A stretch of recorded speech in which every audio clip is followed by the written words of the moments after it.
Historic Columbus was founded in 1966. And by 1969, we thought we really needed an executive director. And somebody asked me, who asked you to be the director? And I said, absolutely nobody, I volunteered. You never knew if you were going to crawl through an old building or you were going to meet with the president of the Chamber of Commerce.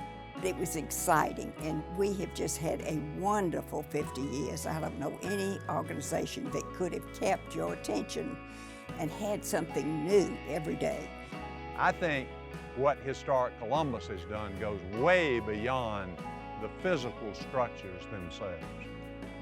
It says what's important to us, and our roots and our beginnings and our pioneers and our early years are the base on which we are building our future.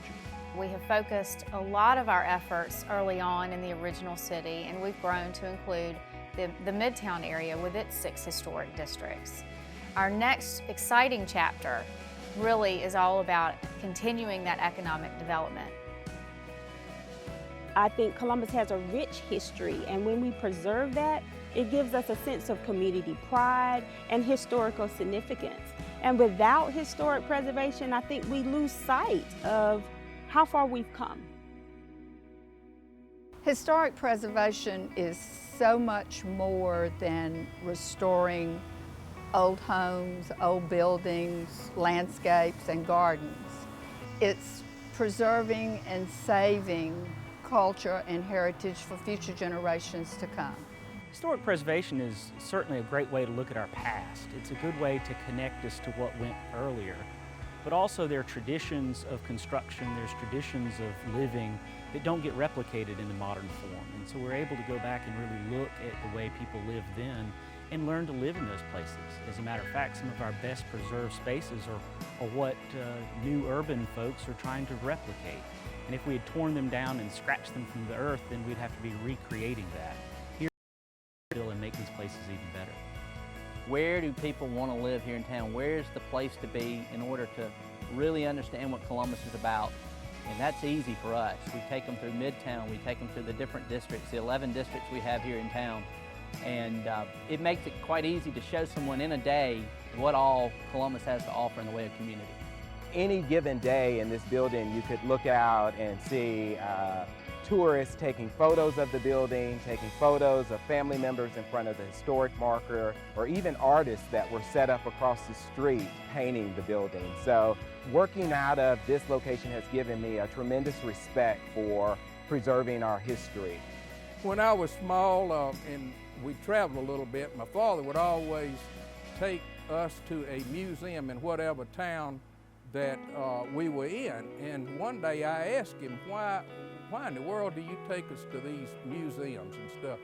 And he says that the community values the things that are in that museum. This is what the community wants you to know about themselves.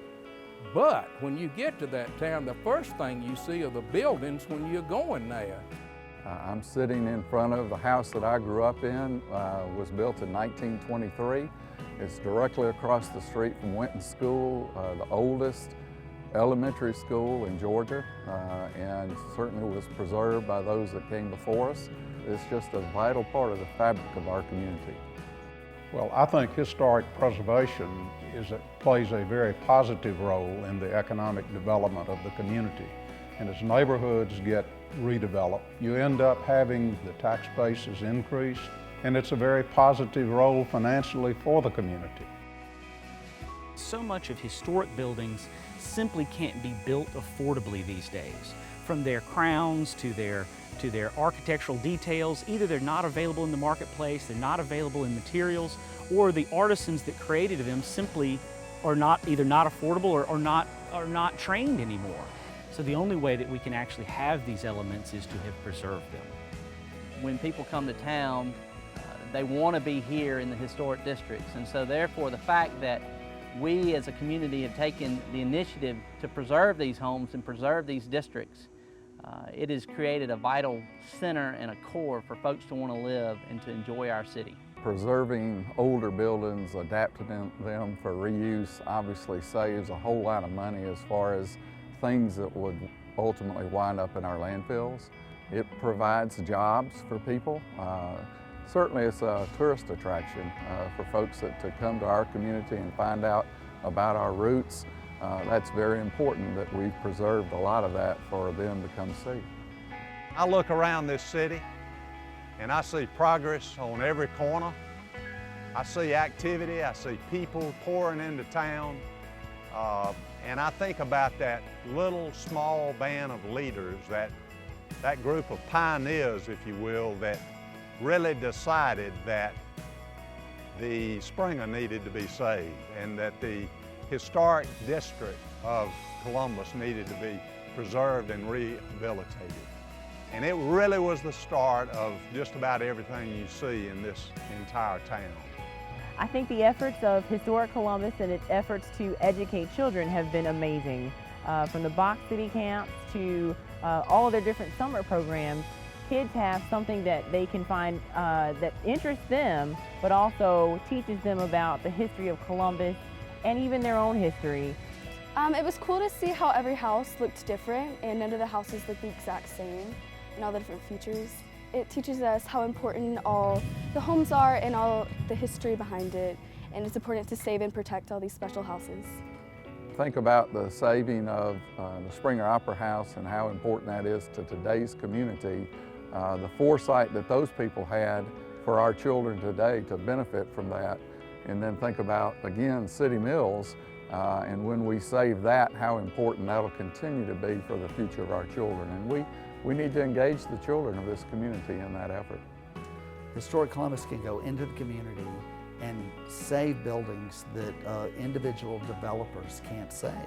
With donated money, we can stabilize buildings that are falling apart that won't be around in 10 years if somebody doesn't save them. And if Historic Columbus can't save them, who can? So we're in the business of saving things that won't be here for our children's generation unless we save them in the next 5-10 years. And City Mills is a great example of that.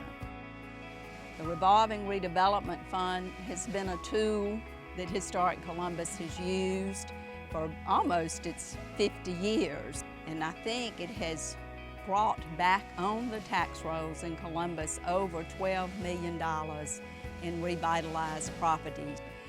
And with more funding, they will be able to expand the facade loan program, increase the amount of these interest-free loans, and I think target new neighborhoods that have not been recipients before. Where I live is particularly important to me. My parents over the years have lovingly restored St. Elmo, but if I had to pick another building that I think is particularly important, it would be City Mills. In the past, my father was a 1/3 owner in City Mills and found the building to be very important, and I think it's a significant landmark for Columbus. Preserving our buildings says that we have respect for our history. We admire what we've created in the past, and we also respect what's going on now. Yeah, certainly there are a lot of buildings that have been saved, and the Downtown Historic District is one, the Trade Center, but our focus today is on City Mills, and City Mills is a structure that sits on the river. It tells our history and is an important part of our roots and one that we really need to try to hold on to. Having Historic Columbus as a partner, as a nonprofit and theoretically a for-profit venture, means that the skills that they have and the skills that I have work together, and hopefully we'll have a successful project. I think once we get the Riverwalk connection done, we get the building stabilized, we fix the pavilion up out here and get a floor out there so that you can walk out there and you can see what the views are up and down the river. And we have this magnificent public space out here on the north of the building, and we have them launching rafts up from the north of the building. I think then that the main level of this building would be great for any type of restaurant, bar, beer garden, anything that would be food and retail oriented. The lower levels, we're going to have a great area for biking. We've had some interest from somebody who wants to put a yoga studio, and we've got some great lower level space that they can access and go out on a lawn and have great views of the river. I think this project is more than just salvaging these buildings and sealing them. I think our goal is to renovate and use. Not everybody is excited about being 50, but Historic Columbus is really excited about being 50. We're already thinking about the next 50 years. We're going to stabilize city mills. We're going to increase redevelopment funds in our historic neighborhoods, and we're going to provide even more programming and education for our community. Save Me a Place is so much more than a theme. With your help, we're going to save a place for every generation. And I really think that the best is yet to come. This is not the end point, this is another beginning.